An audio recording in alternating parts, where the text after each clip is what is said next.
जिस समय अंतिम समय होता है जीव का, या जिस समय गर्भ में होता है, दोनों स्थितियों, गर्भ में उसे बहुत जन्मों की याद आती है, तो वो व्याकुल हो जाता है। ऐसे ऐसे कर्म उनके परिणाम से इस गर्भ में, एक बार प्रभु एक बार मुझे निकाल दो, मैं जाकर के मानव देह में ऐसे सत्कर्म करूंगा, ऐसा भजन करूंगा कि दोबारा मां के गर्भ में ना आना। जब अंतिम समय होता है तो जितने इस जन्म में दुष्कर्म या सत्कर्म के सब सामने घेर लेते हैं, बहुत जन्मों के कर्म संस्कार छा जाते हैं, और जो उसको योनि मिलनी होती है वही चित्त अटक जाता है। आगे बहुत सावधान, बहुत सावधान। कह रहे हरिराम व्यास जी, 14 लोकों में घूम कर, मेरी स्मृति इस समय जागृत, 14 लोकों में घूमा हूं, हर जगह सुख भोग की लालसा में हरि का विस्मरण ही होता रहा। हरि का स्मरण कब होता है अखंड? जब लौकिक सुखों की, भोगों की चाह खत्म हो जाती है। होगी कैसे? भगवान नाम जप से। हरि का विस्मरण कब होता है? जब किसी भी भोग में महत्व करके भोग रहे होगे, उस समय हरि, और अगर हरि स्मरण है तो उसमें सुख नहीं मिल सकता, क्योंकि सत्य प्रकाश तुम्हारे साथ है। इसीलिए बड़े भाग्यशाली जन हैं जो रात दिन नाम का पहरा बैठा लिए, रात दिन नाम, उठे बैठे चले फिरे खाए पिए सब क्रियाएं हो रही, और भगवत स्मरण परायण, बड़े भाग्यशाली। ये जो लोग कहते हैं ना, नाम में रुचि नहीं हो रही, नाम चल नहीं रहा, भाई सिद्ध तो नहीं हो गए ना। रुचि तो भोगों में है, अब नाम अरुचि पैदा करेगा भोगों में, फिर नाम में जब रुचि आएगी तो नामी का रूप झलकेगा। धैर्य पूर्वक जपिए। 14 भुवनों में घूम आया, इसी स्वार्थ ने सुख भोग की लालसा ने हरि विस्मरण कराया। हरि विसरायो। करोड़ों ऐसे अपराध किए जन्म जन्मांतरों में, जिन्हें ब्रह्म हत्या कहते हैं, पंच महापाप कहे गए हैं। कैसी बुद्धि मलिन हो गई है कि इन पंच महापापों को हम मनोरंजन समझते हैं, सुख का साधन समझते हैं। मदिरा पीना, पर स्त्री गमन करना, द्वित कीड़ा, हिंसा, स्वर्ण चोरी, ये 5 महापाप है। बोले हम तो हिंसा नहीं करते, अगर मांस खाते हो तो हिंसक भी हो, वही दंड मिलेगा जो हिंसा करने वाले को मिला है। वैसे जैसे कोई गौ हत्या करता है और आप मांस खाते हैं, तो बिल्कुल वही हत्या आपको प्रताड़ित करेगी, आपको जलाएगी, आपका नाश करेगी। कोटि गाय ब्राह्मण मारे को ताप पाप उपजायो। ब्रह्म हत्या जैसा पाप लगता है। देखो कैसी मलिनता है। इसको हम आनंद समझते हैं, मनोरंजन समझते हैं। यह है भारी विपत्ति संपत्ति की। बहुत बहुत सावधान। यह ऐसा धुआं उठा है कलिकाल का, मलिनता का, कि पापाचरण में रति है। जैसे निष्ठावान धर्मात्मा पुरुष धर्म से विचलित नहीं हो सकता, ऐसे ही हम अधर्म निष्ठा वाले बन रहे हैं। स्वागत में तो मदिरा ही प्रधान हो रही। कैसा बुद्धि काम नहीं कर रही। कैसे मंगल होगा, कैसे सुख होगा, जिसे शास्त्र के रचयिता भगवान स्वयं श्री कृष्ण द्वैपायन व्यास देव जी वो कह रहे हैं, ये पंच महापाप है, ये ब्रह्म हत्या के समान है। कैसा मनोरंजन। मित्र मिले क्या स्वागत में मदिरा रखी जाए, और बहुत भाई धनी है, ऐश्वर्यवान, मांस भक्षण और व्यभिचार, मनोरंजन के लिए द्वित कीड़ा, दूसरों का धन अपहरण करना, हिंसा करना स्वभाव। क्या हो रहा है? बोले पाप ताप उपजायो, भारी ताप। कल जो है किसी को पूरी चमड़ी सड़ रही है, पूरी चमड़ी, चिल्ला रहे हैं, पूरी चमड़ी उधेल रही, खून रक्त ऐसे मक्खियां भिन भिना रही। क्या हुआ? कर्म बिगड़ गया, मानव देह मिली, जीना मुश्किल है, प्रतिपल अब जब तक जिए तब तक वो चीखता रहेगा। अर्थ नहीं है औषधि के लिए, कोई पास नहीं जा रहा है। आप समझो, जब कर्म अपना दंड देना प्रारंभ करेगा तो कोई तुम्हारी रक्षा नहीं कर पाएगा। बात समझो। हरिराम व्यास जी कह रहे हैं, कोटि गाय ब्राह्मण मारे को ताप पाप उपजायो।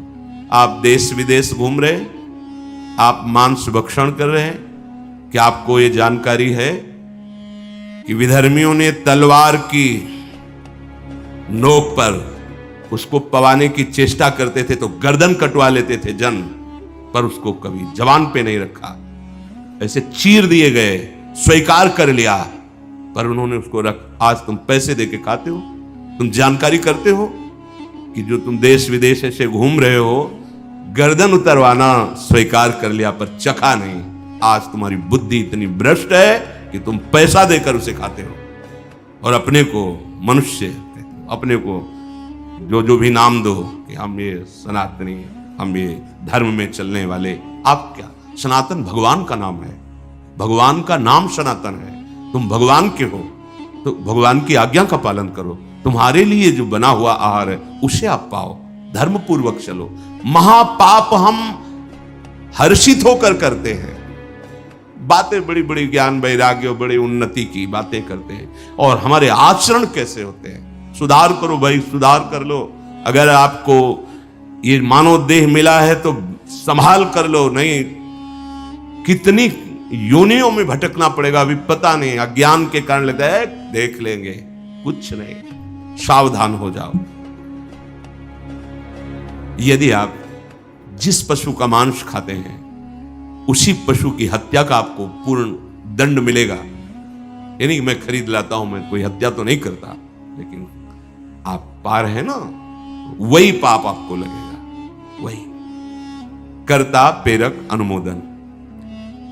आगे कह रहे हैं, कबहू स्वपचु शरीर धर्यो मैं, चोरी बल उदर बढ़ायो, कबहू कविद्या बाद स्वाद लगी, ब्राह्मण हुए पुजवायो, हरि बिनु छीन ना कहूं सुख पायो।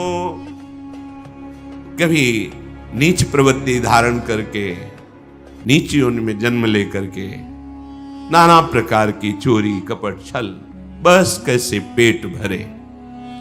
कभी बहुत विद्वान होकर के विद्या के अभिमान में तर्क विवाद करते, प्रकांड पंडित थे, ये जहां भी जाते थे विजयश्री विद्वता से प्राप्त करते थे। तर्क जिह्वा में ऐसी प्रवीणता थी, कोई इनके सामने टिकता नहीं था। तो वहां फिर नमस्कार, पूजा, सम्मान, वाहवाही।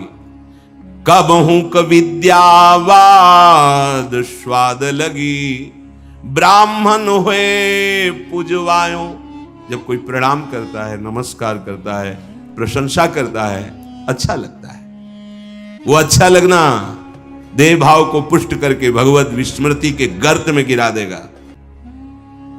कबहू करंक निशंक भयो, घर घर फिर जूठो खायो, कबहू क सिंहासन पर बैठो, छत्र चौर ढरवायो।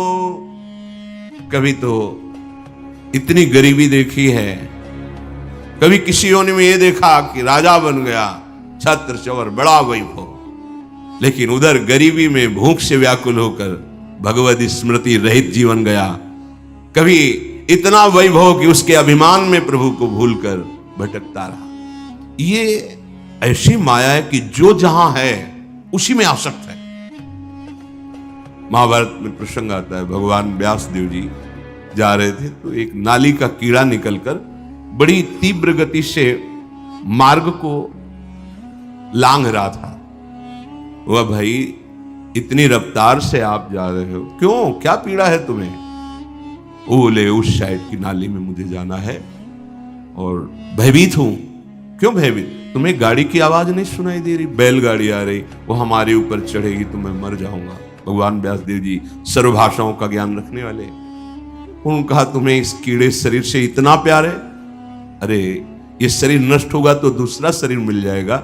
बोले आपको जो व्यास शरीर प्रिय है ना, ये उतना ही हमें ये कीड़े का शरीर प्रिय है।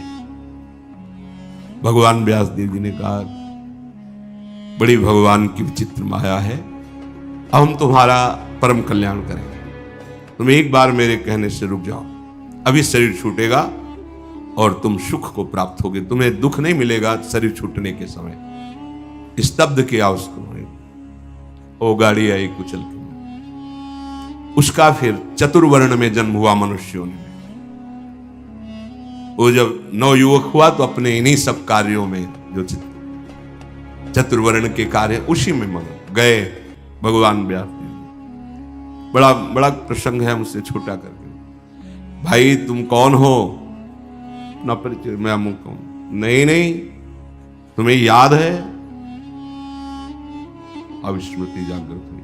हाँ, मैं वही कीड़ा हूं जो आपसे, तो देखो तुम फंस गए ना फिर यहां। जैसे तुम्हें कीड़े का शरीर प्रिय था, ऐसे तुम ये इस शरीर में। नहीं नहीं, इसको भी छोड़ो। भगवान व्यास देव जी ने वो शरीर छुड़ाया। क्रम से वो प्रथम वर्ण में जब उस ऐसे राजा बना, तृतीय वर्ण, ओ चवर डुलाए। तुम्हें याद है? हर वर्ण में उसका जन्म हुआ क्रम से। तुम्हें याद है? हाँ, मैं चक्रवर्ती राजा हूं, मेरा है वैभव, मुझे स्मृति। नहीं नहीं, तब पूर्व, हाँ मैं नाली कीड़ा था, मैं ये समझो। भगवत स्मृति धारण करो, इस पे राग मत करो। वहां से त्याग कराया। जब प्रथम वर्ण में जन्मा, वो अपने कार्य में विद्वान होकर ऐसे उपरोहिता। फिर भगवान व्यास जी, तुम्हें याद है? शास्त्र याद है? ये सब नहीं, पूर्व स्मृति याद है? पूरी याद कर। हाँ, अब एकांत वन सेवन कर, और मैं जो ब्रह्म विद्या का उपदेश कर रहा हूं उसको धारण कर, तो परम पद को प्राप्त हो।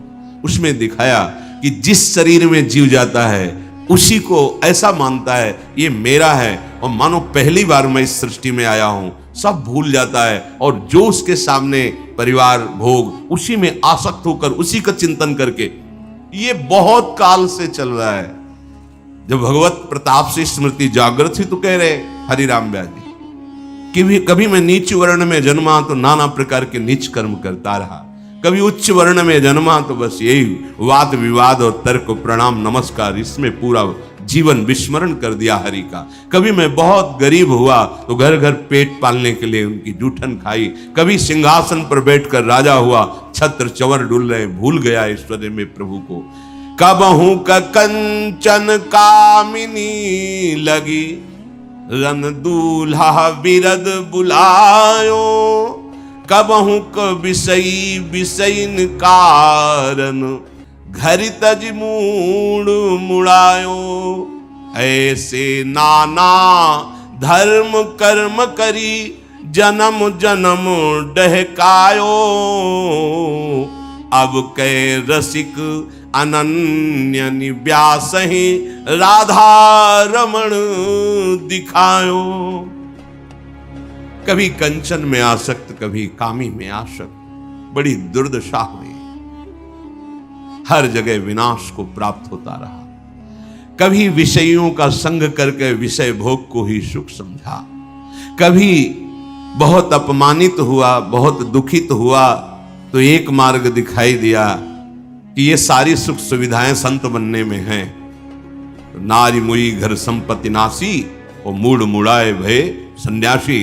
तो बोले घर तज मूड मुड़ाए, लक्ष्य भगवत प्राप्ति नहीं है, धोखा, अपने साथ बहुत बड़ा धोखा, आडंबर नाटक नहीं, दम्भ पाखंड का मार्ग नहीं, सत्य का मार्ग। हमसे चूक हो जाए तो सुधारना है, लेकिन हमारा लक्ष्य है सत्य मार्ग। अगर लक्ष्य सत्य मार्ग नहीं और यह है कि बढ़िया खाने को मिलेगा, कपड़ा मिलेगा, प्रणाम नमस्कार भेंट, बहुत बुरी दशा है, बहुत बुरी दशा है।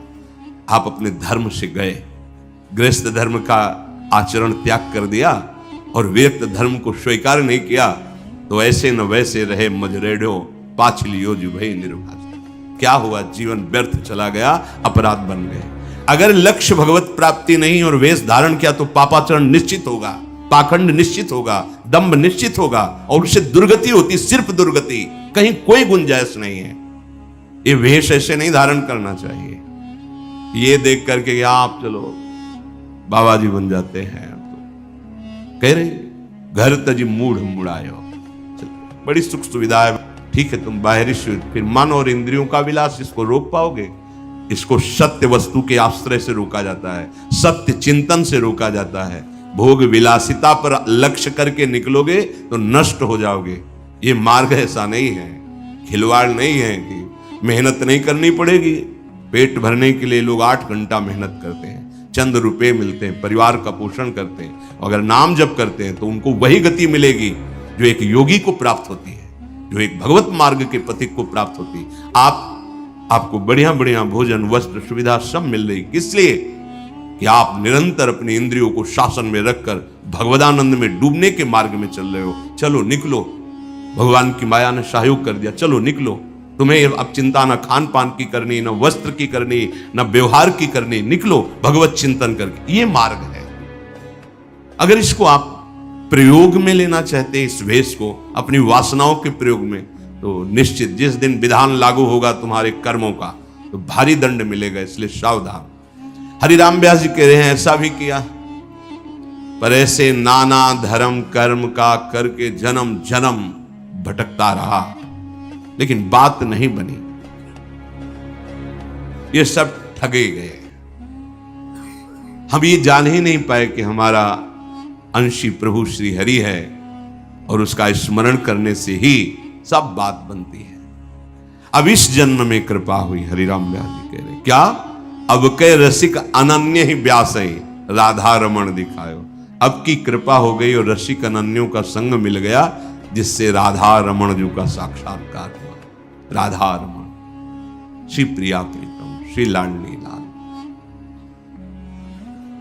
भगवान का नाम सर्व विजयी। अब तो कुछ समझ में नहीं आता, बस एक बात समझ में आती है, ए भाई नाम जप लो जैसे बने। हृदय से कह रहा हूं, हृदय से साफ सुधर जाएगी, साफ क्षमा हो जाएगा, परम पावन हो जाओगे।